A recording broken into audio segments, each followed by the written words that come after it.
All right, Neil. So, well, first things first, how are you? I'm good. I'm good. I'm very well. The melancholic pop now, obviously, the type of music Yeah. you make isn't pop, but there is some Ah, melancholy in it, I believe. yeah. So, Yeah. what is this thing I that don't you this? mean I don't mean melancholic as in sad. Maybe I Sure. suppose melancholic does mean it just means introspective. Hmm. Because like looking at yourself and talking about real emotions. And I suppose the melodies were quite um, European, Hmm. uh, influence maybe because they were simplistic. The keys were different keys to sort of pop culture, Sure. but catchy.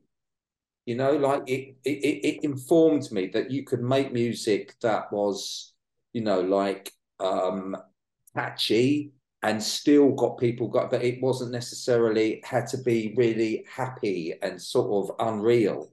I think Right. that's where it fits into my understanding of the way, because left field has always crossed over into that world, and still does.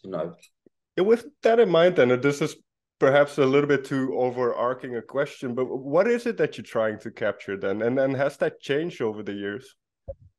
No, I don't think it has. I'm trying to put, I suppose I'm trying to make left field genreless. Hmm. I'm trying to make music that, like the specials, like when the specials first came along, you couldn't, I know, okay, so it was ska, there was a ska, fast reggae influence, but actually, what was it? Where did it fit in?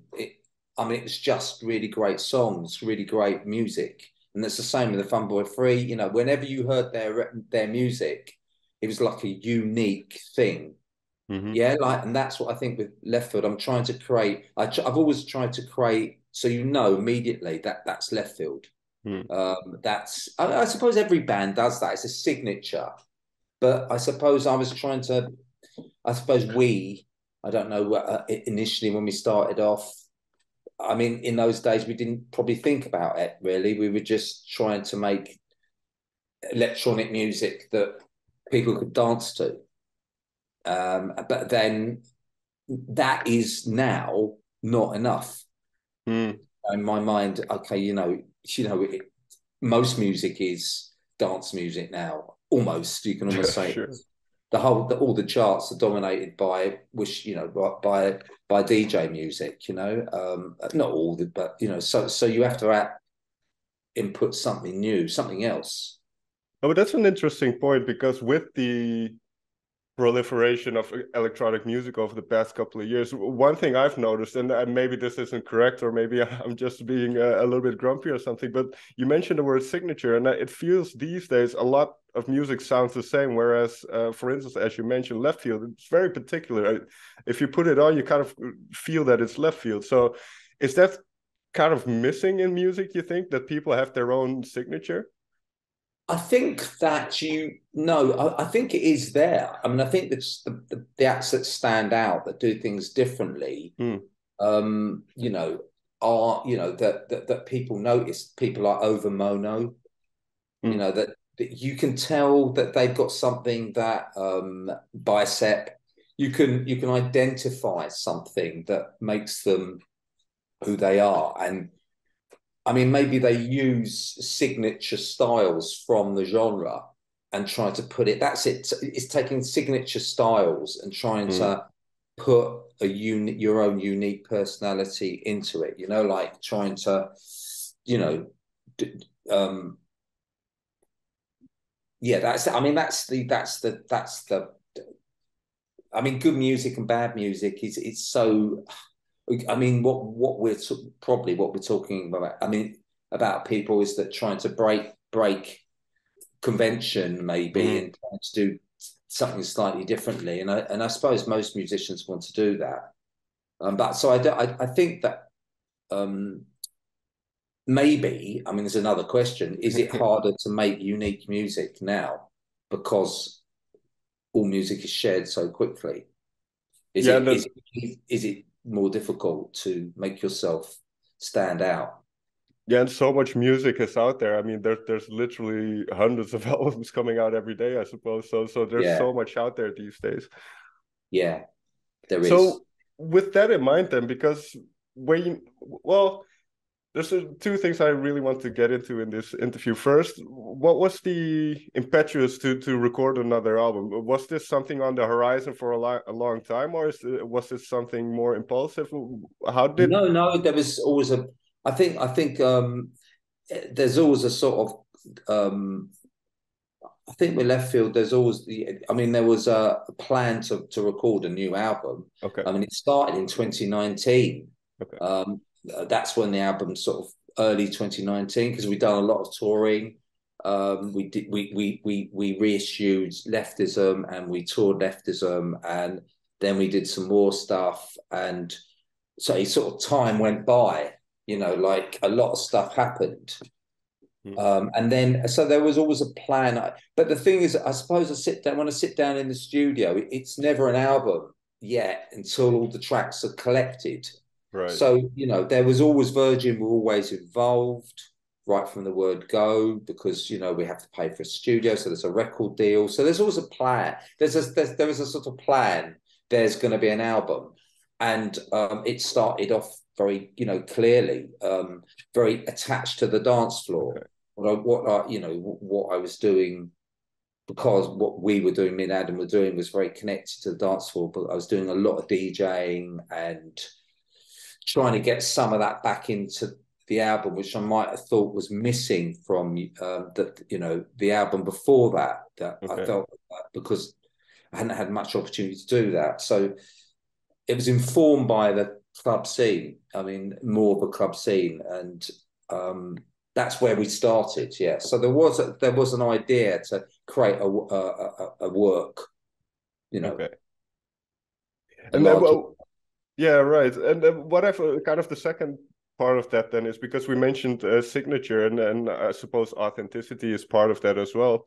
And art is, as they say, often a reflection of the person making it, at least to some extent. So for you, there have been some difficult years, if I may Yeah, yeah, call them that. yeah, yeah, yeah, So yeah. No, how did that kind of everything that happened, how did that seep into the record then? Because as you mentioned, at first you wanted these dance floor bangers, and then all this yeah. stuff is happening. Yeah, no, absolutely. Well, it was it, it's such a long journey because the album was started before COVID. Right. Maybe, and before, and the things you're talking about was, you know, I got cancer in the middle of it. That's the main thing, the main Sure. difference. The other stuff to do with my battles with depression and my dealings with that is always there. It's Okay. always been part of my process. And I think COVID caused an almost change and made. I mean, I think, yeah, you're right. When it first started off, it wasn't going to be dance for bangers, but I thought I'd make it very DJ. I mean, it's still got that. It's more of a record that not DJs, but it's influenced by the DJ, influenced by DJ music. And then yes, but I mean, it's like um, you have the music because Adam Wren was massively involved in making the record. So Adam, what you know, would help me and help us stay true to the ideas of the demos that we started to make and try to guide them. But there's no doubt that the album is a little, you know, it's a windy old river going down the road, picking up things as it goes because of the length of time it took to make, because of COVID, because I was ill for 9 months with bowel cancer and well, not 9 months because but not wasn't 9 months. It was probably actually no. I talk about the first part of it that I was diagnosed in June. Is it June 21? So it's only a year, it's just over a year ago, really. And the last part of the records was affected by that. So a lot of it was sort of done in its, you know, I wasn't very well, but I got a diagnosis, and a lot of the album was formed in its back. But then, as a result of my diagnosis, I mean, I got a sort of real spurt of energy, which is really strange, you know, to finish it, or just to sort of play it to people, which came at a. It's just an interesting thing that happens sometimes when you get, you know, when you get that type, someone tells you that you know, you're really, you know, you're ill and you're going to have to get some stuff that, you know, operation and stuff like that. Sometimes it sort of focuses things. So became quite focused for a short time, and then I had my operation, and by the time we came back, and you know, but I'm suppose I'm not trying. I'm trying to actually. It's very hard to analyze now at a different place Right. exactly the process. But I mean, all those things that you talk about are in the record, Well, and yeah, you one know, thing that just pops into my mind as you're talking about it was making music, because obviously once you're kind of yeah. very much confronted with your own mortality, like you said, just for you the reaction was, okay, there's still stuff I want to do, so I'm going to put all my effort in it. Well, Um, sort of, but yeah. it's what role does music play in such a time? Because do you then is it like an escape, or is it like a chore to have to do that then? God, it's a bit of both. Mm, I think when I got my diagnosis and I was sat in the studio and I knew I held an A&R meeting the day before I was going into hospital. I sort of held this meeting, and I think at that point it was a sort of escape from it. mm, You know, it was like an escape. That there's definitely, and it felt like something just to not a chore. It felt like a, you know, a very useful way of putting my mind somewhere else. right. After that, when I'd had the operation and I came back, and it became more of a chore. Mm, There's no doubt. You know, and if Adam was so important at that point, and I've dismissed my emotional, you know, I've dismissed a lot of the emotions I was going through, because I don't know why I have, but actually, when I think about it, it was really, you know, probably wasn't in the best place sure. to finish a record, but it had to be done. You know, it was one of those things. If it wasn't, excuse me, going to get done, it was never going to get done. Mm, You know, I had to deal, I had to take those feelings and everything. I mean, the operation was a success. So I had this good stuff. I had a feeling, but in actual fact, I wasn't feeling very good mm. afterwards. I didn't feel very happy because I'd just gone through all this stuff. Um, and then it just left me feeling quite low. But I had to finish the record, and luckily Adam was brilliant. See, Adam was there and was sort of really running the show, and it was like it was like an enormous, great big boat. I can't believe it. Sort of like just moving forward very slowly, Right. uh, under its own momentum, and also the momentum of Adam sort of like mixing it and putting ideas in and stuff like that. It But was tough. it must have been a very proud moment, and I don't know when it flipped again then. But once you kind of Yeah, finished the yeah, album and you kind of, yeah, okay, I made it, I got through it, I have something kind of yeah. tangible in my Absolutely. hand.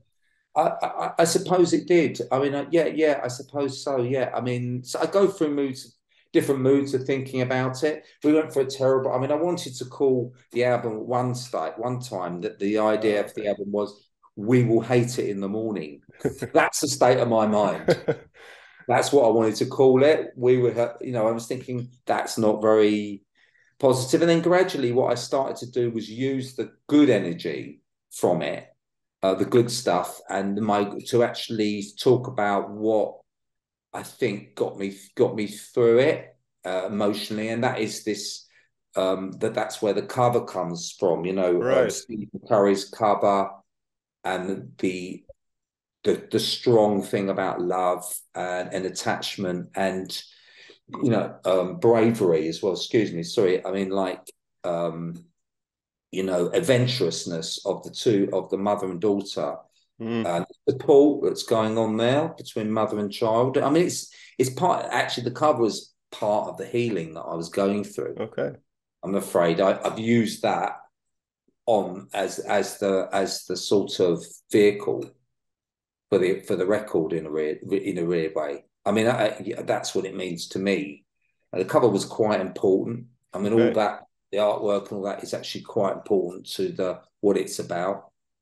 And the album title then, this is what we do, and this is Yeah, what is this then? Well, have you lock. figured that out for yourself? Yeah, I mean, the album title was something I had going for a long time. Okay. It was all those things. Okay. It's all those things. It's whatever you want to. I mean, I'm not trying to. I'm, in a strange way, it's the it can be very basically. It's a very simplistic description of we make music. On the higher level, it's a sort Mm. of that we are as the world, as a group of people, we are attached very deeply by our early experiences Sure. and stuff like that. So you can come in and wherever you want on that very broad spectrum to look at the title, really. I mean, it's Mm. whatever I felt. I don't. Yeah, it's difficult to talk about it because it means different things to different people, and to me, Yeah, yeah, fair enough. it's a broad spectrum. No, but what I find interesting about it, that I've read a different interview with you where you kind of mentioned you earlier you mentioned that kind of anxiety is always going to be part of what you do, and Yeah, there was yeah, something like the music business, it seems to be attract people with kind of these issues or something. It's something yeah, along those lines you said. So yeah. why do you think that is then? I Why do you don't think? know. Well, there's lots of things going on there. I think that artists, well, the music business is just is it's like artists maybe are attracted. I mean, people who are artists are vulnerable, often quite vulnerable, Right. quite sensitive, and probably not very good at dealing with the music business. I mean, that's a very broad stroke there because Sure. some people are very full of confidence, but often the people that are that people people care so much about what they create, and the music business, which is the other thing, they're not Sure. very good at. They're two completely different things. There's the person in the studio making the music because they love it and they feel that it's got something, and then the outside of that, there's this enormous other thing that is how do we sell them? How do we sell that track? How are Mm. people going to buy it? Is that why you're doing it? Are you doing it for those reasons, or are you doing it because you love making the music? That's one of the reasons. I mean, it's like a difficult place to be. Hopefully, you try and do both, but I think that there is a it's interesting because people have written about it. There's a lot of people who are in who make music that are very on the edge, and arts that are Sure. always on the edge of one thing or the other. There's quite a narrow band of and they make music sometimes to keep themselves stable. Sure. And I think that's quite artist. I think that is a very big thing, actually. No, I think especially that's why earlier I kind of asked what kind of affected that at making music, because it is Yeah, from what I've heard, and I've been interviewing people or artists for yeah, kind of 10 years now. That's what I hear a lot. It's also a kind of way to stay sane, and they need. yeah, So for you now that yeah. oh, go ahead. It is. No, no, absolutely. You're right. I mean, I think it is. I think it's. I mean, lots of people need to make music. I mean, they actually need to sit down and make music on a daily basis. Mm-hmm. Because to create it makes them feel like they're worthwhile or they've got something to say. And it's that's the human spirit, really. I must Right. say we all do that, but to keep because life is tricky. That's No. definitely tricky, yeah. But one thing, well, what you just mentioned, it kind of reminds me of this poem. I can't remember the name. I think it's called "The Heavens Embroidered Cloth" or something. And it's I being poor have only my dreams. I spread my dreams before you, tread softly before you tread on my dreams. And that's always, I think it's Yeats, but I'm not sure. But Yeah, that's what has always been my how I see the artist, because you have to be vulnerable, as you mentioned. You have to put yourself out there in a way for people to be judged. So especially now, yeah. 20, 30 years into your career, getting back to this is what we do you worry about how you are perceived, or Oh, yeah. I mean, I do. Yeah, I okay. do. Yeah, I think I do, and that's. I think it matters to us probably too much. Both me and Adam. I think Adam's the Mm, same. I think it really matters to him. You know, it hurts when people don't like it. I mm, mean, it's you know, it's sometimes it depends. You know, I think that I um, it's almost like best to get on with life when it's going on and just to ignore all the other stuff. That's what I try and do, and I do take and that, but it's ridiculous because so many people love the record, and you know, you get all that love.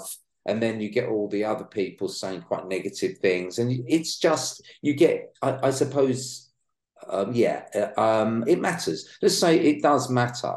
So, mm, I mean, I don't tend to read reviews.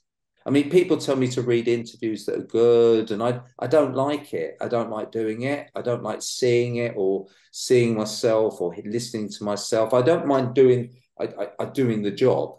mm. That's enough. And I love that, you know, I'll sit back and go to listen to the tune and go, I really like that tune, but we could have improved it. But then when people say things about it and start to read things into it and tell me things about it or say things that I know are rubbish, I try to just ignore it. I try to ignore most of it, to be honest with you. I think that's very healthy That's to the way do to as get well. through it. Just Yeah, ignore it all. it's It's kind all of the Buddhist way, right? So just take both things, great stuff, and just you know, it's all you know. Why you know, just try and keep a level head about everything and keep going. You know, but it's not. I do appreciate when I get genuine people that I think you know, I don't mind criticism, and Mm. if it's you know comes from the right place. Yeah, No, but for me, oh, sorry. we criticize ourselves a lot. Me and Adam, it's Mm. total endless criticism, endless. Is that good enough? Is that good enough? I mean, it's a process all the way through. There are, you know, there are loads of versions of each tracks. Endless. It's not like we write something, go, hey, that's great. Ooh. We're But fantastic. what I find interesting then, because you mentioned the surge of kind of productivity you had once you kind of heard that you had cancer and all that Yeah, stuff. yeah. So were you thinking about legacy as well in a way? Because Nah, one thing you mentioned kind of how people perceive the band, but one of the yeah. things is that you've been a big part in kind of creating this whole electronic music scene and an Yeah, I instrumental suppose part. they're the ones that I get. I mean, yeah, I suppose I get those comments, oh, don't destroy your legacy comments, which I find the most Okay. upsetting. I find that so rude and sort of just I wasn't thinking at that time, I wasn't thinking about that at all. I was just Okay. trying to get us along the process. Those type of thoughts come when you're mastering and you're listening Mm, to it and you go, oh fuck. Is that oh my god, are they what they're going to say about that one? Does that one sound like something we've done before? I mean, those thoughts are sort of there, but mm. you when you're finishing something, you have to believe in it. You know, you have to sort of move that away and say, no, come on, no, this is you have to trust when people say to you good things about it. Right. You go, okay, yeah, no, I like that track. I can play that track. And that for me is all we can do is to move forward. And I mean, legacy, that's for other people. Fair enough. Yeah. You know, that's their thing. That's kind of what journalists do, I suppose. That's your thing, yeah. I mean, that's the problem. Yeah, when people call you, yeah, to say all those words to describe left field. I mean, it's very. they're sort of like that. You know, we are part of the one of the greats, and Leftism is a great album. Okay, so and it's up there with the best electronic records ever made, and all those things. I think it's a really good record. All I can say is I think it's a really good record, and I accept that Leftism and Rhythm and Stealth. And I think this one, particular, really good records. I think This Is What We Do is a good record, but it sounds arrogant to you know, if I say that, obviously I believe in it. No, but as you mentioned, I think you have to believe that, otherwise you wouldn't put it out. Well, yeah, I suppose so. But I mean, you try and get it to a place where it's as good as you could possibly make it, and then you put it out. Finally, then, to kind of round off the interview, but do you feel like your best work is still to come then? And are you, it's early days because the album has just been released, but are you still focused on the future? No, I don't think about things like that. I don't think about it in terms of best work still to come. I mean, that it isn't like a competition with myself. Sure. Or I mean, me and Paul Daly. And Paul Daly made great records. You know, we made a good, you know, we made very good records for a youth culture. So, I mean, what we're making now is new music. I'm trying to make new music and make left field still be relevant in today's, you know, still relevant today is what I'm aiming at doing. And still something that people enjoy. I mean, that's a very simplistic answer to you, but sure. That's how I feel about it. I don't, you know, I'm not trying to be competing with anything. Yeah, that makes sense. But so I can assume you are writing again and kind of looking forward. At the moment, I'm thinking about live. At the moment, we are planning. We've got live gigs. Sure. So we'll be performing live in the UK in May and June. So all my attention at the moment is how to put this record live. But actually, I am thinking about new music as well. Yeah, so I'm starting to think about making new music. So oh, sorry. A very last question then about playing live, because back in the day there was an obvious live reputation. You were really received well, and with the decibels and all that stuff. So what is your perception of playing live now, and how is that translation from album to live setting? Oh, that's a massive question. I mean, it's just a process of trying to represent it as much as we can using technology. Because it's impossible to play it live. We're not a live band, no electronic band. It's music controlled by us, made by computers, or made by us and controlled by computers. That's a really interesting way to look at it. And we just try and move that as best we can. But as far as the sonics go, the sonics are amazing. Sonically, it's as good as anything that's ever happened before. Easily as good as the earlier sounding, and in fact loudness isn't necessarily a good thing, you know, just being loud. It's more about the sonic, you know, that we try and get across this powerful thing. You don't have to be loud, as deafeningly loud, to do that, and you can't anyway. And we never really wanted that. It just happened. It wasn't, you know, we wanted to be powerful, but I never wanted to deafen people. That's not the idea at all. And hopefully we go out and we just represent the music in as powerful way as we can make it. Well, I wish you all the best, and I believe you're going on tour in May of 23, I believe. Yeah. So, we are May, June, and hopefully we get to Europe as well. You know, I want to go to Europe. Come to Europe. Well, we always love to have you. Thank you very much. So Neil, thank you so much for taking the time to talk with me. It's been a pleasure as always, and I hope you have a great day. Thank you very much for spending the time. That's really nice.